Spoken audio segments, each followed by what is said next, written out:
So I did this like intentional quit and like did my yoga teacher training and moved to LA. I looked up recruiters and I was like, I am not taking another job until it's in entertainment law. And everyone just kept calling me like, are you sure? Like, because I was top 40 under 40 for employment law.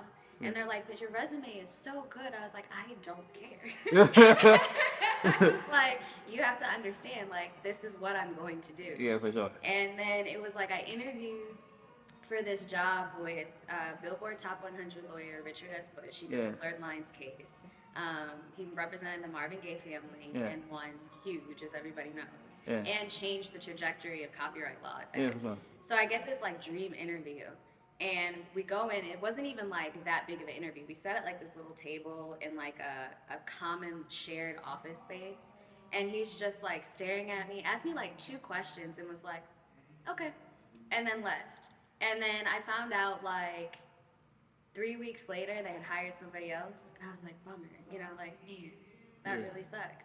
And then I think it was maybe 2 or 3 months later, I get a call. That person fell through, and like they wanted to re-interview you and see if you would be willing to like take the job. So I ended up working with him. I worked with him from 2019 till I left California, and it was just an amazing experience. That's when I really got into entertainment law. And through working with him, we represented a lot of rappers. We represented everyone from Megan Thee Stallion to Snoop Dogg to Kanye West. We've sued everybody.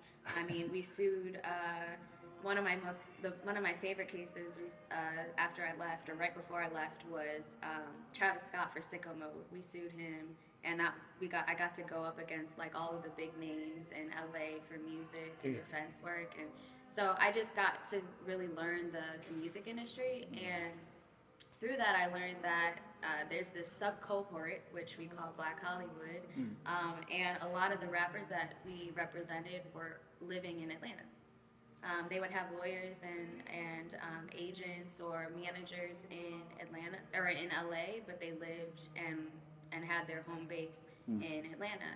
And so when COVID hit and you started having all this time to think about your career and your trajectory, because LA was locked down. It was very different than Atlanta. You couldn't go anywhere except like the grocery store. For sure.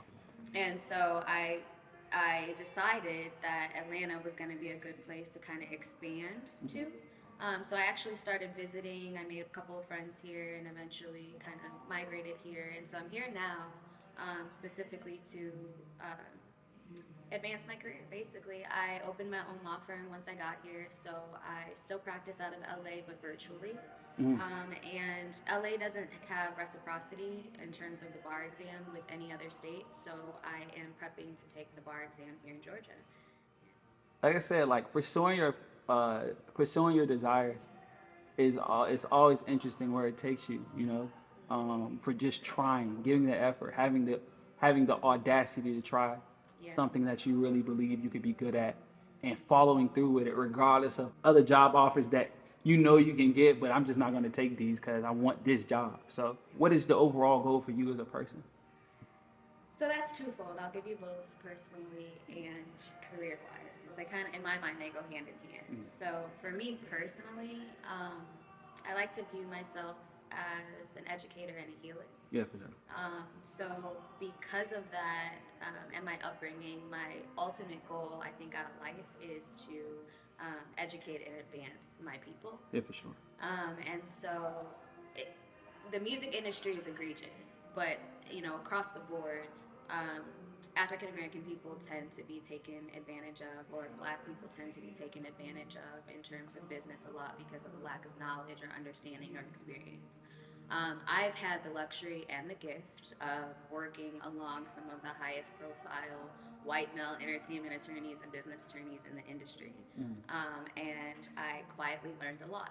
And I saw things I liked, I saw things I didn't like. I was quite regularly that person that despised some of the arguments that defense attorneys would make against, you know, people of color or whatever, because we weren't necessarily an entity to them. We were just, you know, it's just an argument. You're representing your client to the best of your ability. Sure. And so for me personally, I want to do the same thing. Yeah. I want to sort of rally my people together, educate them on how to make deals and make business. I want to partner with them and make money together, but I also want to heal some of the trauma and cure some of or prevent some of the unpleasant experiences that we've had, especially in the music industry, but across the board. And then in terms of my professional doing that, I want to eventually become, in my industry, they have this list called Billboard Top 100 music lawyers. So that's the goal. Like, that's the trajectory for me. And then in the meantime, just, kind of get more name recognition. I've been working for years underneath these people with these great names, touting them and putting them on pedestals. And so I feel like it's my turn to do the same. Very much achievable. What I've seen and what I know of you, I don't see any reason why it doesn't happen and you don't achieve those goals. What would you tell your kid self and your friends going through the life experience that you've gone through? It sounds cliche, but have faith in yourself and never give up. Yeah, for sure. I mean, truthfully, I have been in some of the darkest situations.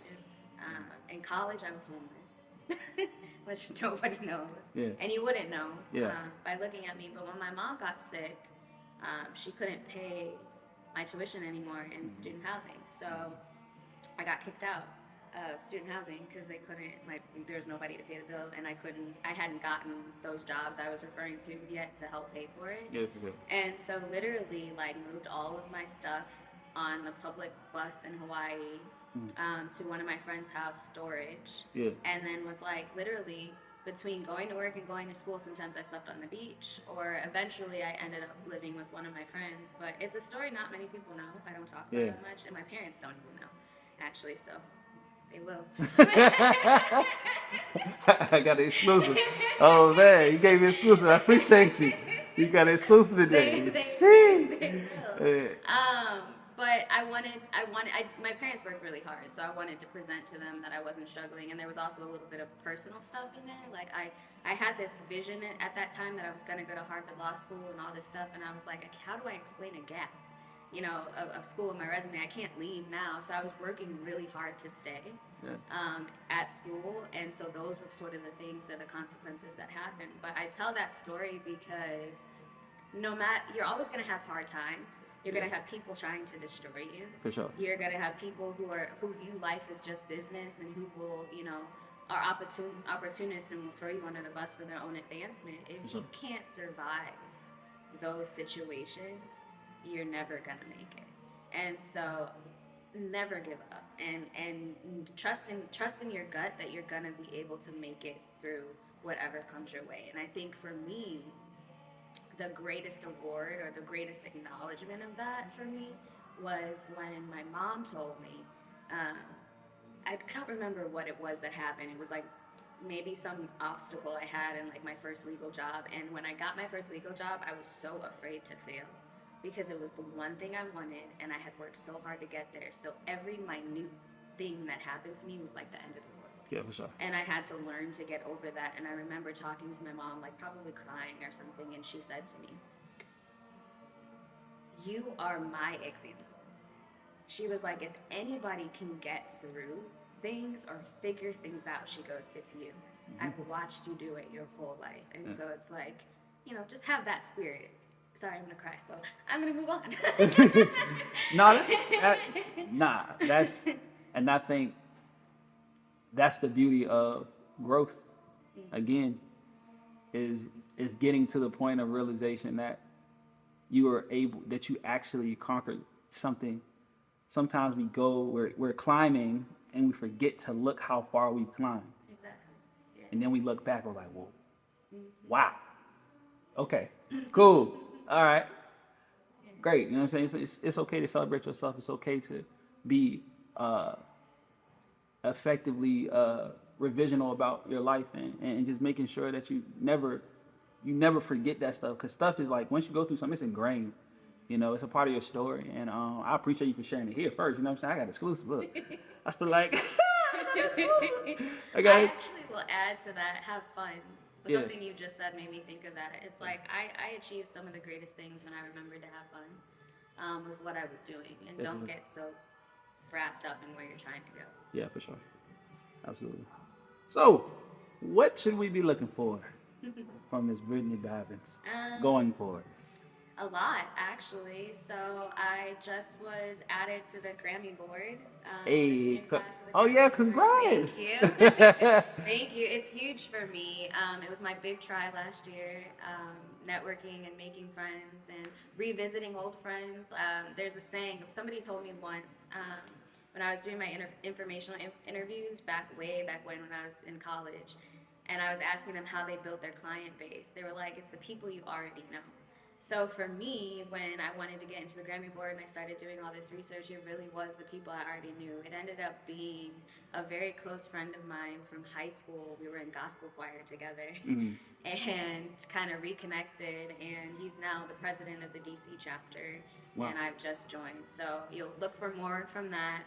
My goal is to eventually grow up the ranks in the Grammy and eventually enter into some of the executive level of music. All things best wishes. I'm sure that you will hit your marks, and if you miss something, be as forgiving and as celebratory as you did or would be if you hit them. Best wishes. Thank you again. Thank you so much. What's going on? It's Jacob with Talks with Cone. Thank you so much for liking and subscribing to the channel.